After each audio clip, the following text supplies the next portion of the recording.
Então, vamos dar início à defesa do trabalho de conclusão de curso do André Soares Peracini, aluno de Engenharia Química, do curso de Engenharia Química da Escola de Engenharia de Lorena, cujo título resumido é o uso da metodologia Survey para uma pesquisa de mercado. E aí, você, então, autoriza que essa gravação seja disponibilizada no YouTube, né? Sim, autorizo. Tá certo. Então, você tem aí o tempo regulamentar para você fazer a apresentação e depois nós passaremos para os professores para que eles façam as arguições. Claro. E só chamar a atenção de que a maior parte do trabalho do André foi orientado pelo professor Zé Roberto Alves de Matos, mas como o professor Zé Roberto ele se aposentou, então eu assumi o finalzinho da orientação do trabalho do André. André, boa sorte para você. Boa tarde. Então, beleza. Obrigado, gente. Prazer ter todos vocês aqui, né?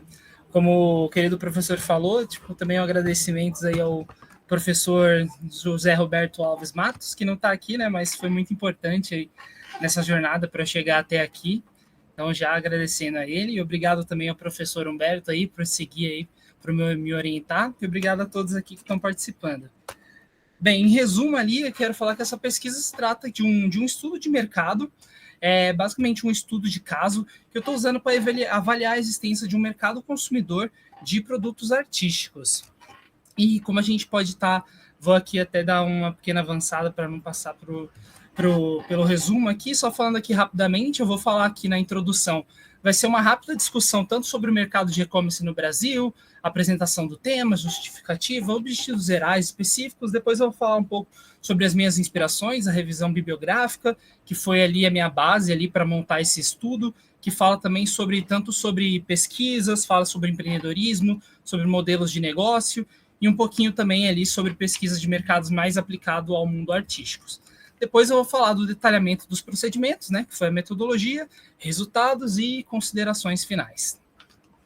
Então, passando aqui para vocês rapidamente aqui pela introdução, né, daqui, contextualizando aqui um pouco para vocês, eu vou falar que essa pesquisa aqui, ela trata-se basicamente de um estudo de caso, né, para avaliar a existência de um mercado consumidor de produtos artísticos online, seu potencial econômico, e a metodologia utilizada aqui será o survey, visto que essa é a metodologia aqui que mais se aplica, assim, bem pela literatura, né, é o que a gente mais vê utilizando, e é o que mais se modifica, é o que mais se molda aos objetivos desse trabalho. Como a gente está passando aqui só um pouco, o principal objetivo aqui dessa pesquisa, como a gente pode ver aqui, é exatamente avaliar uma hipótese de um mercado de e-commerce para a venda de produtos artísticos online.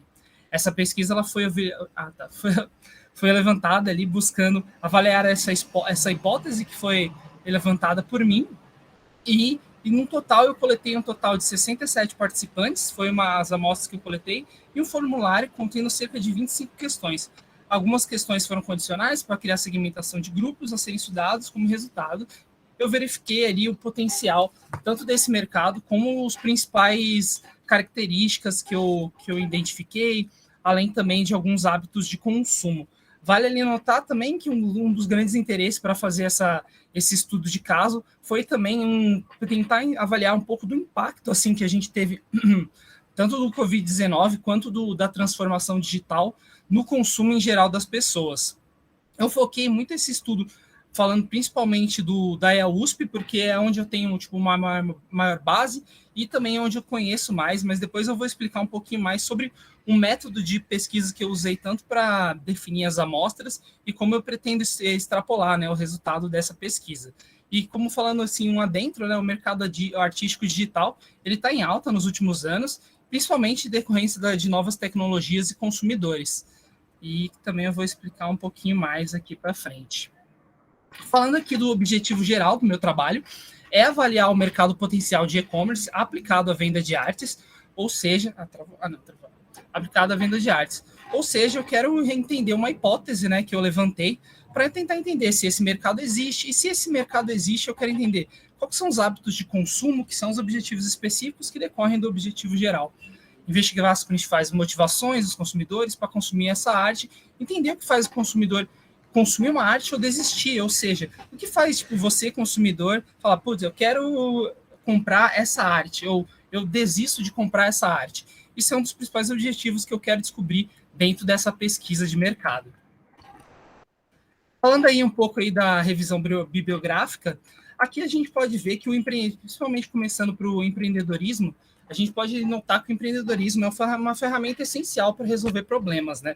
Como a gente pode pesar, a gente pode inclusivamente perceber, a gente usa muito empreendedorismo no nosso dia a dia, na faculdade, quando a gente precisa inventar uma solução inovadora para uma prova que a gente às vezes acabou estudando pouco, né?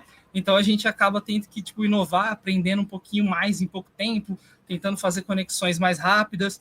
Então a gente principalmente ali pode pensar que o empreendedorismo ele é definido como essa ferramenta para resolver problemas. E como a gente pode alinhar esse empreendedorismo para o resto aí da situação desse trabalho?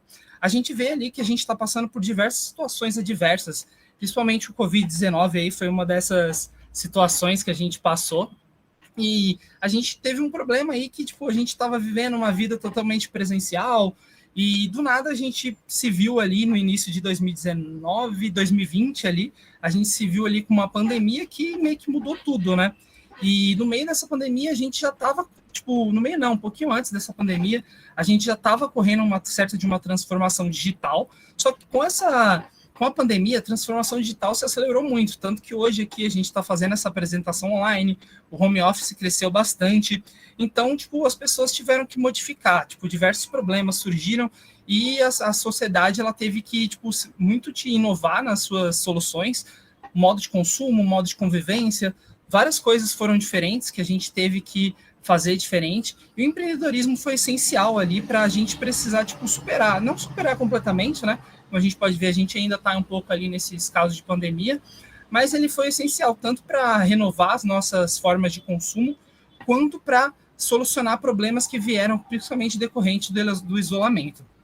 Então, falando sobre o mercado digital, a gente viu que desde a pandemia, o faturamento desse mercado, ele não parou de crescer, ele já vinha de uma crescente, hoje ele ainda tem uma crescente maior do que mesmo aconteceu na pandemia, e a gente está vendo que agora que está se estabelecendo, a gente vê que marketplace e lojas digitais teve um crescimento muito alto ali do consumo de consumidores, em especial no Brasil. A gente viu um aumento do consumo no e-commerce muito grande. Quando a gente fala só lá dentro sobre marketplaces, eu faço muito um paralelo assim, marketplace é como se fosse um shopping, onde tem várias lojas diferentes, onde você pode visitar, comprar, é só você decidir. Então, tipo, não tem exatamente uma loja específica, tem várias lojas para várias necessidades específicas que você tem. Então, quando a gente já fala assim de uma loja digital, eu estou falando muito provavelmente de uma loja mais específica, ou seja, eu estou indo comprar uma arte, então eu estou vindo numa loja dentro desse shopping, que é para comprar uma arte. Então, a gente tem esses dois paralelos.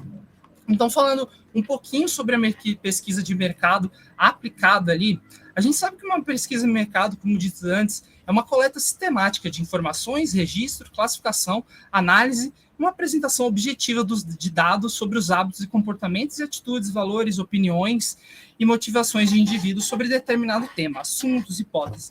Dentro de organizações, a gente vê que principalmente esse uso de pesquisas de mercado é para apoiar uma decisão estratégica. Quando a gente fala de apoiar uma decisão estratégica, a gente pode estar falando, eu quero lançar um produto, como que eu posso estar lançando esse produto? Muitas vezes o primeiro passo é uma pesquisa de mercado. Eu quero entender o potencial do mercado, que é o caso desse trabalho. O que muitas pessoas fazem, o que a gente, como pode ver ali na nossa bibliografia, é uma pesquisa de mercado, porque uma pesquisa de mercado ela é como se fosse o primeiro passo ali para a gente determinar uma decisão estratégica. Se existe, tipo, será que vale a pena investir nesse mercado? Mas será que esse mercado existe ou não existe? Se existe, é um mercado potencial ou é um mercado só passageiro? Então, por isso que a gente acaba falando sobre essa pesquisa de mercado como um alicerce fundamental ali para a gente estar apoiando decisões de negócios. E é por isso que esse trabalho ali está se apoiando assim nesse estudo de caso para uma decisão de mercado, pois a ideia é efetivamente usar essa ferramenta como uma forma de uma decisão estratégica para entender, existe um mercado consumidor de arte online, vale a pena apoiar, vale a pena investir nesse mercado, é um mercado potencial, é um mercado que existe. É um mercado que a gente pode dizer que as pessoas comprariam ou comprariam mais eventualmente?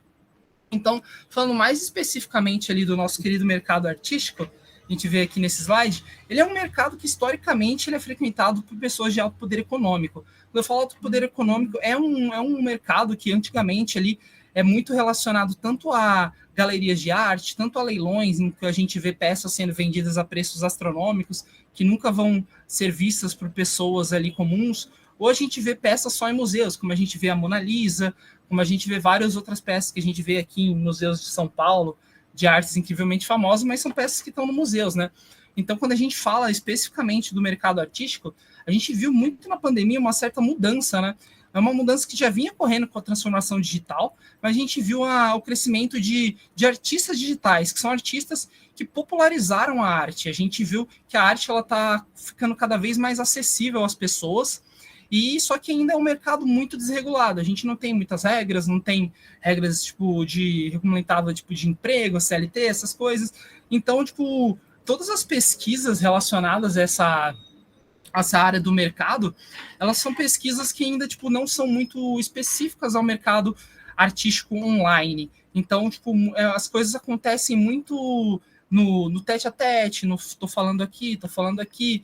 Então não existe muito tipo uma estratégia para esse mercado, tanto que a boa parte das estratégias que as pessoas usam na venda de artes online, quando elas existem, é basicamente por divulgação de arte em Twitter, redes sociais como Twitter, Instagram, algumas coisas WhatsApp, mas não existe um estudo, assim, uma pesquisa focada para entender como que é esse consumidor. Por isso que esse também é uma das objetivos ali secundários, que é entender, tipo, se caso esse mercado realmente exista, será como que é um padrão, existe um padrão de consumo, quem compra mais, mulheres, homens, onde eles compram, qual o método de pagamento, tudo isso definido ali na metodologia. Então, falando aqui, resumindo assim sobre as pesquisas de mercado, a gente sabe, né? Uma boa pesquisa de mercado, como a gente pode ver, ela auxilia na montagem de um modelo de negócio, que é basicamente uma ferramenta que visa mostrar como o negócio irá gerar valor. E uma da formas de entender como o negócio irá gerar valor é apoiado numa boa pesquisa de mercado. Empreendedores, negociantes, pessoas comuns ali do dia a dia, elas tipo, utilizam pesquisas de mercados principalmente para isso, né? Eu quero criar um negócio novo, então eu quero apoiar minha decisão de modelo de negócio nessa pesquisa. Então, um modelo de negócio, uma pesquisa de negócio, eles estão intimamente ligados ali para um bom sucesso de uma ideia e de uma solução. E a gente sabe, né? Uma boa solução ela pode impactar. Não é à toa que a gente vê que boas pesquisas, não falando só de pesquisas de mercado, mas a gente vê no meio acadêmico, no meio científico, pesquisas elas são essenciais para a evolução da humanidade. A gente define hipóteses e com essas hipóteses a gente vai trabalhando, seja verdadeiro ou não. Se não for verdadeira, a gente descarta, elenca outras hipóteses, caso sejam verdadeiras, a gente se aprofunda mais e vai tirando insights que ali no resultado final, que tanto o empreendedor, quanto o cientista, quanto o pesquisador, ele busca gerar valor para a sociedade, né? Então, que é uma ideia fundamental aqui, que é, tipo, usar uma pesquisa de mercado para entender como a gente vai gerar esse valor na sociedade. Então, aqui, passando, né? Um pouquinho aqui do que eu já falei também, né? Que é o objetivo, assim, desenhar a principal estratégia, ser utilizada para obter os dados necessários, assim como os dados obtidos, que podem... Aqui é falando um pouco, assim, como a gente tira do papel, né? Uma pesquisa de mercado e aplica no mundo real, que é o que a gente tem numa pesquisa, né? A gente modela, coleta os dados, trata os dados, e com esse tratamento de dados, a gente pode ter insights, né? Do que a gente quer, do que a gente precisa, qual é o principal objetivo. Então, é por isso que a gente é muito importante ter uma boa análise de dados, né? Porque, querendo ou não, a gente é um mundo que tem muitos dados, a gente tem dados a todos os momentos, tudo aqui é dados. Quando um professor ensina alguma coisa, ele também é uma espécie de dados, né? E cabe muito ao aluno tentar codificar esses dados, modificar eles, que é um paralelo ali como a gente estuda, e depois a gente se aplica numa prova, né? Que é bem isso que a gente faz como um analista de dados, que é o que acontece ali no mundo. Então, tipo, é o que eu falo aqui, né? Com os dados obtidos, bem modelados, a gente pode começar uma análise. E quando a gente fala dentro de pesquisas de mercado, o que mais se acontece dentro das análises de dados é o que a gente chama de análise exploratória. Uma análise exploratória, como a gente falou, é basicamente uma análise de exploração. O que o explorador faz? Ele entende o que está acontecendo, entende o que os dados estão dizendo, ele faz conexão entre os dados, segmenta os dados. Então, o que a gente faz para conseguir o resultado final numa análise, numa pesquisa de mercado, é uma boa análise exploratória. Então, a gente começa ali, a gente tem um bom objetivo definido, a gente tem a amostra de pesquisa, a gente sabe a metodologia do que a gente quer. Uma boa metodologia, a gente tem os dados bem modelados, e com os dados bem modelados a gente consegue fazer uma análise, e a partir dessa análise a gente consegue trazer resultados, né? Que é o que eu quero trazer aqui hoje para vocês. Só pegando uma água aqui numa pequena pausa.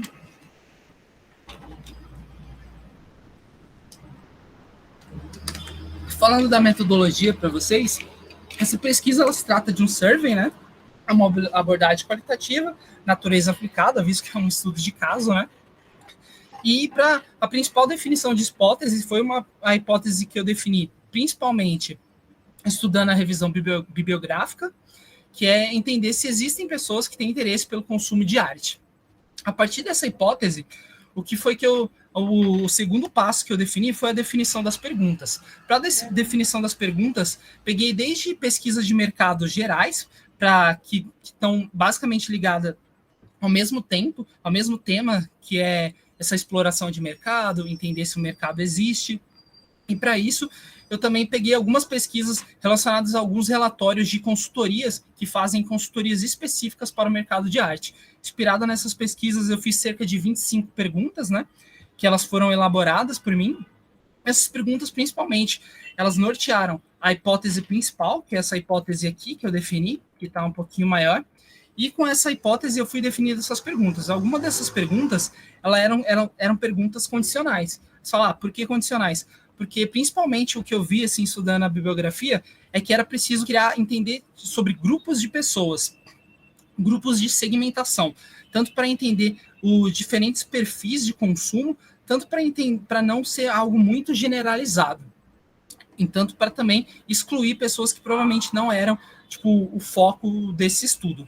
Então, eu fiz um pequeno estudo de amostra de pesquisa. Esse estudo de amostra de pesquisa, falando aqui um pouquinho para vocês, é um estudo ali também muito usado com base em pesquisas de mercados. Deixa eu ver se ela aparece aqui. Foi essa aqui, é a forma que eu usei para definir a amostragem. E a gente usa isso aqui muito principalmente porque quando a gente fala de uma amostragem de pesquisa de mercado, normalmente a gente não sabe o tamanho da população, sabe? Eu não sei exatamente o tamanho da população que consome todo o mercado de artístico brasileiro. Então, a gente considera o quê? É uma amostra de população infinita. Para isso, eu estou utilizando essa fórmula aqui, onde a gente define o tamanho da amostra que queremos calcular, que é o N, que é o tamanho final da amostra, as porcentagens, a porcentagem contrária, né? E a margem de erro que a gente define. Com esse cálculo ali, a gente conseguiu ali, depois eu vou até mostrar para vocês, mas foi cerca de 93% ali de confiança, e o N que foi para 60 pessoas, que foi o N que eu defini, que é o N de amostragem de pessoas para atingir um nível de confiança de 90%, de nível de confiança de 90%. Esse nível de confiança quer dizer que, em 90% das vezes em que eu replicar essa pesquisa, eu vou ter o mesmo resultado. Então, é a 90% das vezes, não, 90% de probabilidade, tá? Então, a gente, só que com 67 pessoas ficou coisa de 93%. Então, as perguntas foram elaboradas, né? E com as perguntas a gente teve, alguma segmentação, né? Conforme a segmentação foi ocorrendo, a gente criou 2 grupos. O primeiro grupo era daqueles que nunca compraram nenhum tipo de arte online. E o segundo grupo foram aqueles que, ao menos uma vez, já realizaram algum tipo de compra de arte online. Esses 2 grupos, eles têm características distintas e eles foram estudadas ali conforme os resultados foram sendo obtidos. Então, falando aqui um pouquinho dos nossos resultados.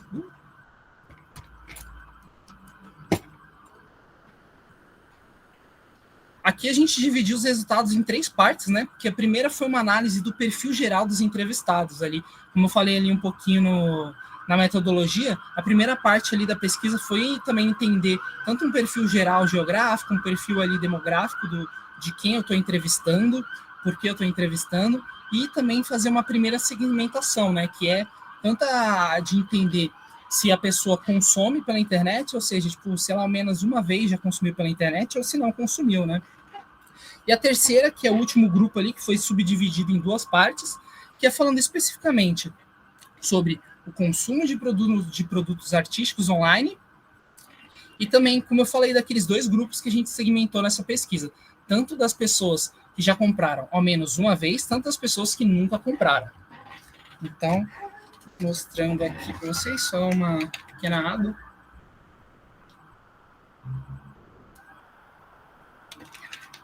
Começando aqui por estado, a gente pode ver que 72% ali das pessoas elas vêm do estado de São Paulo, muito também porque, como eu falei, né, o foco da pesquisa era entrevistados ali da USP, por mais que a gente teve uma ou outras pessoas que eu consegui pegar ali de fora do estado, pela minha rede de contato, a gente tem ali um pouquinho de gente da Bahia, pessoas de Minas Gerais, Rio de Janeiro e do Paraná também, mas a grande centralizada aqui das pessoas está principalmente aqui no estado de São Paulo. Passou direto. Agora foi. Falando sobre faixas etárias, né? Aqui foi muito parecido ali com que umas faixas etárias definidas ali um pouquinho pelo IBGE. A gente pegou adultos, né? Se não me engano, vem de 18 até 60 anos, se não me engano, que são uma faixa etária de adultos, que também é a faixa etária que a gente encontra ali na faculdade, né? A gente sabe que boa parte ali das pessoas são adultas, por mais que a gente tenha um pequeno faixa etária ali de pessoas que são jovens, que estão 18, 17, 16 anos, mas em geral as pessoas costumam, tipo, pelo menos os alunos da USP, estão ali naquela faixa etária de que a gente considera que são adultos. Por isso que eles apresentaram aqui, né? Falando aqui sobre a segmentação de faixas etárias ali por estado, né? Aqui a gente pode ver que, em geral, a gente tem um adulto sempre, né? Afinal, é a maior porcentagem, representação na pesquisa. Então, em todos os casos ali, a gente vai ter mais adultos por estado. Tirando ali, a gente só a Bahia, né? Que a gente tem 33,33% de pessoas consideradas idosas. Mas ali, a gente pode ver que grande maioria é o querido verde aqui, parecido com verde mato escuro, são representados por adultos em todos os estados. Ali é o que eu já falei para vocês, né? A gente sabe ali, São Paulo é onde tem a maior quantidade ali de pessoas, afinal, é exatamente onde a gente focalizou a nossa pesquisa. Falando aqui a gente pelo sexo, né? A gente sabe ali que a gente teve maior representação, foram de pessoas do sexo feminino, chegando ali pelo sexo masculino, e duas pessoas ali que resolveram não responder, porque essa pergunta não era uma pergunta que estava ali como só sim ou não, sabe? Dei essa opção. Então, dividindo aqui por estado, aqui a gente pode ver que, em geral, né, a gente pode ver que o feminino ele aparece na Bahia, Minas Gerais e Paraná, como sempre, como a maior representação assim do sexo assim feminino. E em São Paulo e no Rio de Janeiro, a gente tem ali, né, que 60% a 40%, feminino aparece um pouco mais, o masculino aparece mais, e aqui no estado de São Paulo a gente aparece ali meio que uma representação um pouquinho meio a meio ali dos dois, como a gente pode ver, 48% masculino, e 46,94% para o sexo feminino. Passando aqui. Falando aqui também um pouquinho para o faixa etária, né? A gente pode ver também que não muda muito. Quando a gente fala do feminino, né? A gente pode ver que é um pouquinho mais diversificado, eu diria. Tem 91% ali são adultos, 5,56% são idosas e 2,78% são jovens. Quando a gente fala ali do masculino, 90% adultos e 10% jovens. Então, ali avançando um pouquinho ali essa pesquisa, aqui foi a parte de falar especificamente assim sobre o consumo de internet. Quando eu falo de consumo de internet, eu estou falando sobre pessoas que eventualmente compram qualquer coisa que você puder ter comprado. Só que aí não considerei tipo consumo de iFood, coisas assim, sabe? Tipo, são consumos em e-commerce, como eu expliquei na revisão bibliográfica, tanto de lojas digitais quanto de marketplaces, que são o que eu considerei, pessoas que consomem. Isso aqui a gente pode ver que a ampla maioria, 97,1% ali dos entrevistados, ao menos uma vez ali já realizaram compra pela internet. E quando a gente pergunta sobre esse grupo de pessoas que realiza compras de internet, a gente pode ver ali que são pessoas que costumam pesquisar muito, assim, grande maioria das pessoas, elas realizam com frequência, a gente realiza pesquisas antes de comprar. E, quer dizer, realiza pesquisas não, falei errado, desculpa, gente, é a frequência de compras pela internet. A gente pode ver ali que é uma coisa que está muito a ver também com o que a gente encontra na literatura, sabe? As pessoas compram de 1 a 2 vezes por mês ali, 72,7%, seguindo a de 2 a 3%, 2 a 3, 16,7%, e os grupos menores ali, a gente pode ver mais de 6, 4, 5, de 5 a 6. Então, a grande representação aqui de pessoas, como a gente pode ver das pessoas que compram pela internet, em geral, elas compram de 1 a 2 vezes por mês. Agora, falando sobre o que a representação das pessoas que pesquisam antes de comprar também, a gente pode ver que, com grande frequência, de 75,8%, as pessoas pesquisam antes de comprar. E pesquisa, não estou falando sobre pesquisar produtos, tipo, eu vou comprar essa bola de futebol, eu vou ver vídeos de comentários sobre ela, análise sobre o produto, se o produto é bom, comentários. Então, é basicamente isso quando eu falo de pesquisas. Então, a gente teve uma band de representação também, bem próxima ali do que a gente vê na bibliografia com o consumo, o perfil geral do consumidor, né? Falando de compras pela internet segmentadas por sexo, né, a gente pode ver que das pessoas que compram ali, a gente tem uma diversidade maior, 54,55% das pessoas compram do sexo feminino, contra 42,42% do sexo masculino, e um pouquinho ali de prefiro não responder. Sobre as pessoas que não compram pela internet, nunca compraram, a gente pode ver aqui que 100% ali são do sexo masculino, como a gente pode ver aqui no cinzinha aqui. Sobre os métodos, aí depois eu resolvi dar uma análise sobre os métodos de pagamentos e razões que motivam compra online. Quando a gente fala de métodos de pagamento, a gente está falando sobre, tipo, o que você prefere, o que você mais compra, o que você menos usa. E a gente pode ver, né, que é uma coisa que realmente já acontece. Cartão de crédito e Pix são, as porcentagens estão aqui, foram perguntas ali de múltipla escolha, né? Então, algumas escolheram mais de uma vez, mas no geral a gente viu ali que 83,3% das pessoas utilizam mais o cartão de crédito e o Pix ali 54,5%. Importante ali pegar esses dois resultados aqui que estão aparecendo mais, que eles vão fazer mais sentido ali para frente, tá? E tanto aqui do lado direito também, quando a gente olha os métodos de pagamento e razão, a gente pode ver o que faz as pessoas procurarem comprar pela internet e não comprar ali pelo, tipo, vou ali na esquina, na loja da esquina. Comodidade, né? Que a gente entende como comodidade. Eu posso comprar da cadeira da minha casa, né?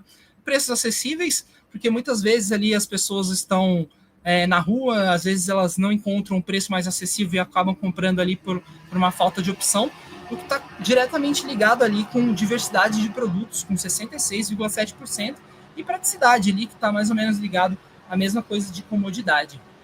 Então, no geral, a gente pode perceber, né, que dentro das pessoas que compram pela internet, elas gostam mais de cartão de crédito, Pix, e elas também procuram principalmente comodidade, preços acessíveis, diversidade de produtos e praticidade, que é o que a gente encontra numa compra online, né?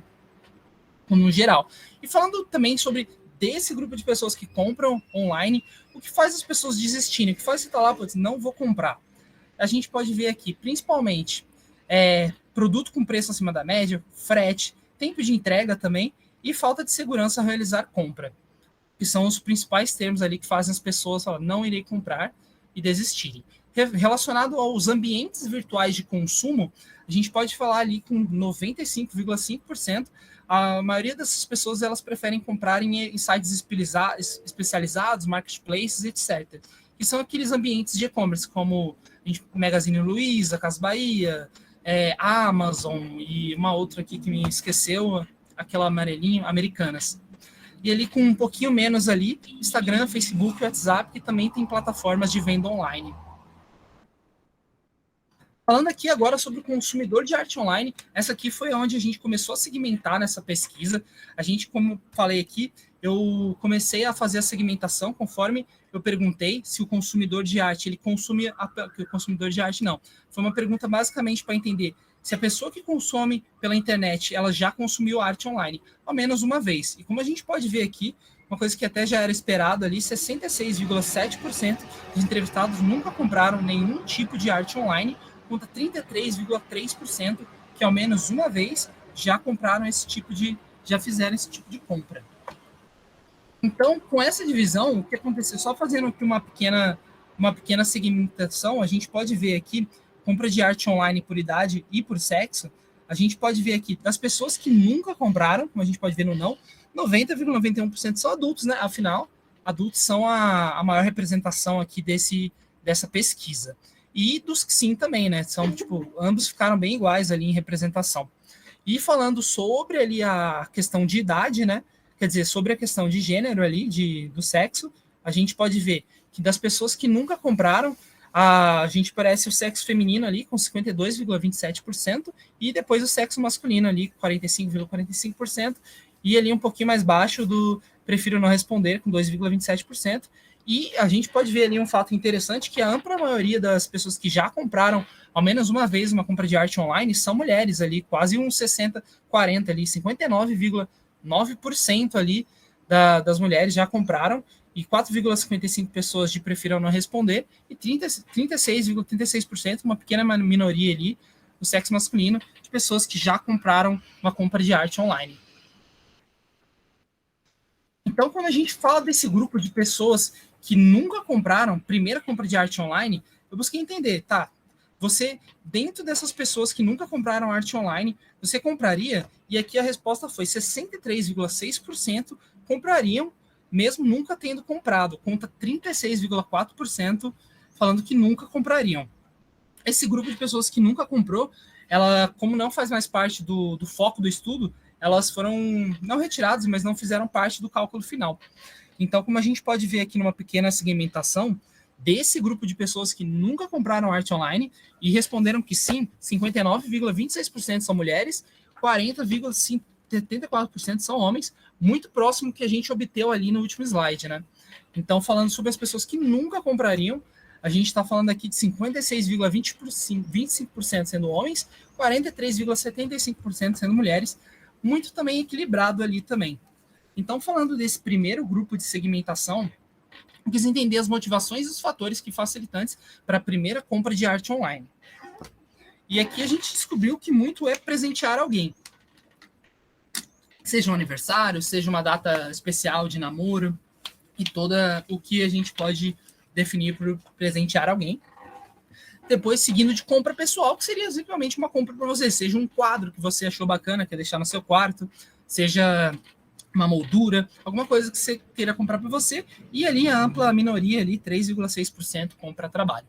Falando sobre o que facilitaria essa sua primeira compra de arte online, a gente pode ver aqui que ali a gente tem muitas respostas, mas as que mais saltaram aqui no olhar, aqui quando eu fiz a pesquisa, eu fiz a análise, a gente pode ver a busca de preços acessíveis, diversidade de produtos, e depois ali um pouquinho segurança na compra, e depois a gente pode ver também um item muito interessante, que não pode ficar ali sem ser notado, que eu percebi, que é esse aqui, ó, possibilidade de obter um item de qualidade, que é um item único, que é o que a arte, em suma, em seu resumo, ela entrega de valor também, quando uma pessoa compra, que é um item único, sabe? Quando você compra uma arte, é um item único, não é um item que geralmente pode ser duplicado, sabe? Então a gente pode ver aqui também sobre os fatores de desistência e os ambientes virtuais para a primeira compra de arte online, a gente pode ver ali tanto preço alto também, tanto a questão do frete, que também está ligado com o preço alto, e a falta de segurança na compra, uma coisa que também está ligado quando a gente fala de ambientes virtuais, de compras, de e-commerce, as pessoas procuram segurança. Em geral, essa segurança ela ocorre muito em e-commerce. E-commerce costumam ser lugares com mais segurança de compra, então ele também aparece ali como do site especializado, e-commerce, como os lugares que as pessoas preferem comprar, fazer esse primeiro tipo de compra. E depois a gente vê ali com também 32,1%, um fator muito válido no Instagram, um ambiente virtual de compra também, que as pessoas costumam tanto divulgar arte, artistas, tanto se aproximar, né? Um ambiente ali que pode aproximar as pessoas. Sobre os métodos de pagamento também, a gente pode ver aqui que não muda, a gente pode ver ali crédito e Pix, muito porque facilidade, né? Quando a gente paga no débito, geralmente demora para cair, boleto também, 2 dias úteis em alguns lugares. Então, uma coisa que eu identifiquei aqui foi muita questão de praticidade, rapidez, né? Quando a gente paga Pix é na hora, e crédito também.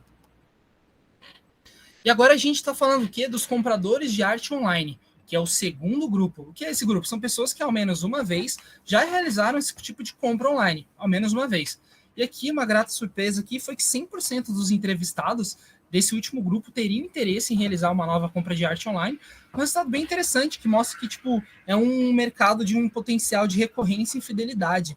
coisa que é muito buscado em geral. Então, a gente pode ver aqui motivações para a compra de produtos artísticos. O que eu tentei entender? Para você que é um consumidor recorrente, o que foi que te motivou? Para tentar entender, fazer um paralelo. Uma pessoa que teria que comprar pela primeira vez para uma pessoa que já comprou. E como a gente pode ver aqui, tem uma pequena diferença, né? Ali aparece presentear alguém em primeiro, só que aqui aparece em segundo, né? A gente pode ver, compra pessoal aparece ali com 68,2%, enquanto presentear alguém 63,6%. Uma diferença bem baixa, né? Mas aqui os pontos que mais saltam os olhos quando a gente pensa em facilitar qualidade, que é uma coisa que as pessoas procuram, e também possibilidade de obter um item único. Então é uma coisa que dá para, interessante a gente ver que quando a gente feita um preço acessível, ele aparece ali, mas não aparece com tanta representatividade quanto esses itens, o que mostrou que, muito provavelmente, pessoas que compram arte, são consumidores recorrentes, eles costumam procurar por produtos de maior qualidade, não que eles não liguem para o preço, mas o preço acaba sendo um fator ali não tão importante. Então, eles podem, falar, eu posso pagar mais caro por um produto com maior qualidade. Isso quando a gente fala desse grupo de pessoas que já compram arte online, já compraram.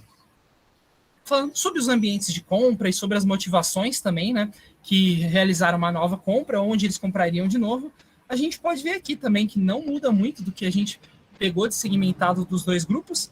Sites especializados, e-commerce, com 59,1%, Instagram ali em segundo lugar, com 27,3%, seguindo ali pelo WhatsApp. Que apareceu também, mas aqui são dois ambientes de compra que as pessoas costumam comprar arte também. Falando aqui sobre o principal ali, como a gente pode ver, qualidade do produto e serviço ali aparecendo com 85,7%, mostrando que pessoas que buscam arte, elas buscam qualidade, e também, mas elas também não deixam de buscar um preço acessível, mesmo dispostas a pagar um preço um pouquinho além. É um produto único. Falando sobre os métodos de pagamento, aqui para que as pessoas ali que elas costumam mais utilizar ou gostariam de utilizar novamente ali, a gente pode ver que não muda entre os dois grupos, né? Crédito com 60% e Pix com 20%, mas aqui a gente vê uma ampla maioria querendo crédito, muito também pela possibilidade que a gente vê de tentar comprar depois, já que a gente pode parcelar, né? E também pode pagar, não precisa pagar na hora, né? Por isso que, em geral, percebeu-se que essa ideia do crédito como também uma espécie de, como se pode dizer, uma estratégia financeira do próprio consumidor de arte para tentar, equilibrar suas contas, né? No geral, isso acontece, que é na preferência ali para o crédito, tanto também de segurança ali, tanto também de comodidade. Em relação a desistências, né? A gente pode ver aqui frete, que é uma coisa que também a gente vê ali na literatura, como no geral do consumidor de e-commerce, o frete é um fator que impacta muito na compra de uma compra, que fazem muitas pessoas desistirem. Falta de segurança, né? Ninguém quer ser passado para trás. E depois a gente pode ver preços altos também, ali aparecendo ali junto com falta de segurança na compra, são os 3 fatores ali que fazem as pessoas desistirem de uma compra online, especificando falando de arte. Bem, falando aqui sobre as considerações finais, né? A gente pode perceber que esse é um mercado que efetivamente existe. Fazendo uma análise geral, a gente viu que 75% deles têm interesse em realizar compras de arte online. É um mercado que, em geral, mulheres são sua maioria, elas são que têm mais interesse, em questão de 60%. Como eu tinha falado anteriormente, as pessoas que buscam arte como um todo, assim, arte online, são pessoas que gostam de qualidade e, principalmente, elas compra pessoal e compra a presente. Então, a gente pode ver, em especial para pessoas que nunca compraram, elas buscam presentear alguém. Já para pessoas que já compraram, elas também buscam presentear alguém, mas ali existe um certo favorecimento para uma compra pessoal, seja um quadro pessoal, seja uma miniatura, seja um action figure, aqueles bonequinhos lá de anime, sabe? E como a gente pode ver, o perfil geral desse consumidor é uma pessoa que busca produtos de qualidade, a um preço acessível, porém pessoas que ao menos uma vez realizaram esse tipo de compra estariam dispostas a pagar um pouco mais por um produto de maior qualidade. Mas também nada muito absurdo, afinal a gente está falando que principalmente o que a gente vê no consumo de arte online é uma popularização da arte para atingir camadas que antes a arte não atingia. Em geral, assim, a gente nota que o mercado artístico é um mercado de grande potencial, grande potencial de fidelização, afinal a gente viu que 100% das pessoas que já compraram arte online comprariam de novo, podendo atrair muitas novas camadas da sociedade e pessoas novas que estariam dispostas a comprar de novo. Bem, esse aqui foi a conclusão final. Muito obrigado ali, gente, e acho que é isso.